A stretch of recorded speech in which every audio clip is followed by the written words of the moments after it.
అది అడవి బిడ్డల ఆత్మగౌరవ గర్జన, సామాన్య గిరిజనులు సాధించిన అసామాన్య పోరాటం, ఆకాశమంత భక్తి, అడవంత చరిత్ర, కోట్ల మంది గొంతుకల నీరాజనం. అదే మేడారం సమ్మక్క సారలమ్మ జాతర.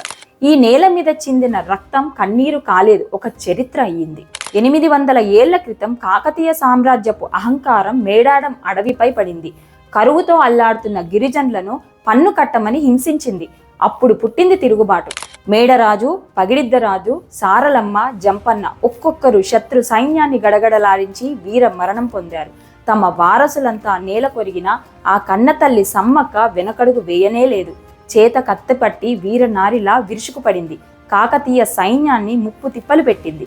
చివరకు శత్రువుల వెన్నుపోటుకు గురై చిలుకలగుట్ట వైపు వెళ్లి ఆ తల్లి మాయమైపోయింది. ఆమె వదిలి వెళ్లిన ఆ కుంకుమ భరిణనే నేడు మనం దేవతగా కొలుస్తున్నాం. ఇక్కడ గుళ్ళు లేవు, గోపురాలు లేవు, కేవలం గద్దలే దైవాలు.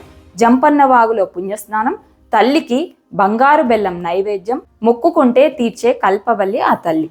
ఆసియాలోనే అతిపెద్ద గిరిజన పండుగగా తెలంగాణ కుంభమేళాగా వెలుగొందుతున్న ఈ జాతర కేవలం ఒక పండుగ మాత్రమే కాదు, అన్యాయంపై అడవి బిడ్డ సాధించిన విజయం.